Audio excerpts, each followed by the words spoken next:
Well, good evening, barflies and lounge lizards, and welcome to Late Night Video. And on tonight's episode, we will be talking about a movie that I thoroughly enjoyed now, but boy, oh boy, do I wish I had seen it as a kid, because it would have been a be-all, end-all movie as a kid. And that is Ninja 3, The Domination, from 1984. And though it's the third in the Ninja series, even though it wasn't allowed to be connected to the others legally for some reason, it really has nothing to do with the other three. So you're good to go. You can start here. And basically, this movie is everything an 80s ninja kid could have wanted. I mean, it's essentially a ninja movie with mild horror elements with a little bit of flash dance mixed in there for good measure. If that doesn't sell you. Oh. I mean, just the first 10 minutes alone is the most intense ninja kicking butt and then being chased by the police and kicking police butt action you have ever seen. And I'm not actually a big action movie fan, at least not modern action movies. And long action scenes usually bore me. Not this one. I was on the edge of my seat the entire time. It begins with the ninja on the golf course, kills some folks on a golf course, and then it goes to chaos. Or as I say, chaos ensues. It's a great scene where he crushes a golf ball for some random reason. Oh, I should probably talk about the plot. Ninja 3, The Domination, tells the story of a young lady she works for the telephone company. I mean, this is a real kind of tough, modern sort of woman. Works for the telephone company. You see her up on telephone poles, see her down in the sewer, and part-time aerobics instructor. So telephone company employee and aerobics instructor. And she just happens to get possessed by a ninja, a bad ninja. Because if you remember in the 80s, it were usually your good ninjas and your bad ninjas. Even though ninjas were assassins. So it's kind of odd that the whole thing of good ninjas popped up. I guess good ninjas only assassinated bad people or whatever. Either way, she gets possessed by this bad ninja, and as I said, chaos ensues. And I don't really want to say much more of it, because that's all you really need to know. The characters. Ninja 3 The Domination stars Lucinda Dickey as Christy. And as I mentioned, she is a great, tough, no-nonsense, can do anything, kind of modern-ish woman. This stereotype they have nowadays that there were no strong female characters in movies, watch Ninja 3 The Domination. Then we have Billy, her love interest, who is a very kind of shady, sleazy sort of cop, which kind of weird that he was the love interest, but yeah, sure enough, he ends up, and their dynamic is dysfunctional. Then we have Sho Kosugi, the very famous Sho Kosugi, plays the mysterious eye-patched, well, he's a ninja in black, but the bad ninja's credited as the black ninja, yet he doesn't wear black. So I don't know what to say about that. But so Sho Kosugi is a mysterious other ninja who shows up on the scene. And I don't want to give away who he is or what his thing is, but he wears a cool eye patch. So there you go. And then there's the black ninja, who's the spirit that possesses young Christy, even though he doesn't wear black.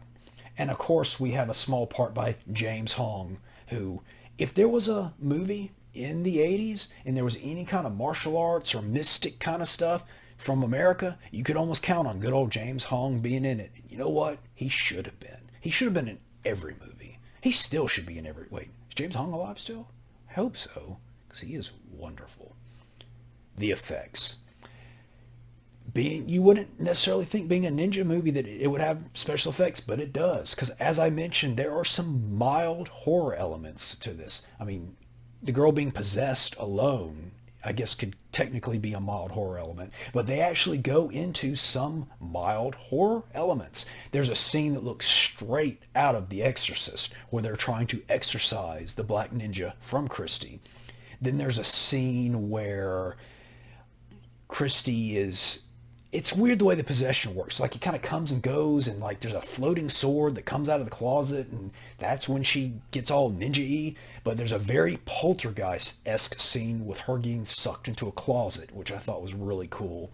And then there's a scene with a video arcade machine of a game called Bouncer, which from my understanding, it was never widely released for some reason, but it was supposed to be. But it feels very reminiscent, if you remember the anthology film from the 80s, Nightmares. I believe it was the second segment, I forget the name of it, the one with Emilio Estevez as the arcade guy playing the video games, and he goes against the arcade machine. That's a great movie if you haven't seen that one, and if you love anthology films.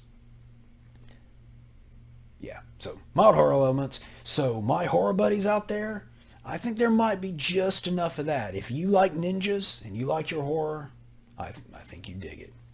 Sleaze. Surprisingly, and this is one of the few places where it falls short, there's very little sleaze in this movie. But Christie's character does seem to get in her underpants a whole lot, and for seemingly no reason.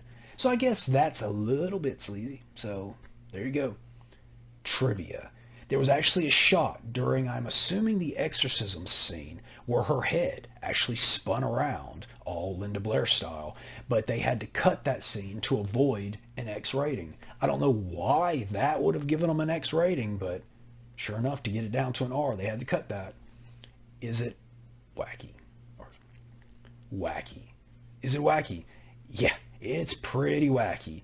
Like I said, the flash dance element, when Christy just kind of breaking out to random dancing. Like there's a scene where I think, it's kind of unclear, but I mean, me thinking is kind of unclear. No, I think she was trying to kind of fight back to possession, so she just breaks into some aggressive dance to try to, run away, ninja walk, dance. It didn't work, but sure enough.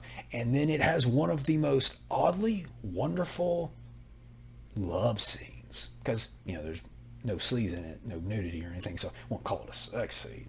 Love scene, where her and Billy are about to have their fun, and she randomly pulls out a V8, and I'm not kidding, it's an actual V8, and pours it down her chest.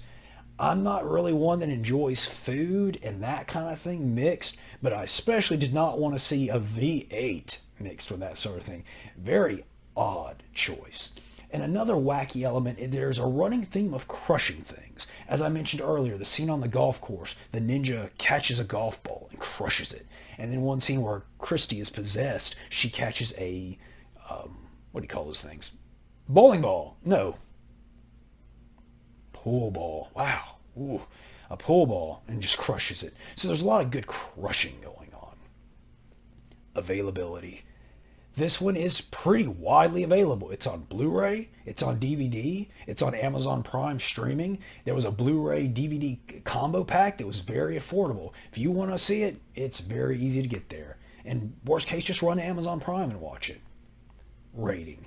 I give it 3 1/16 one-eyed ninjas out of 5. As I said, could have used a bit more because of the tone of the movie. Like, I never expect sleaze in my action or martial arts kind of movies, but just the vibe of it, this one, the tone of it, it just felt like it needed some sleaze. And being a canon film, a boy has certain expectations, if you know what I mean.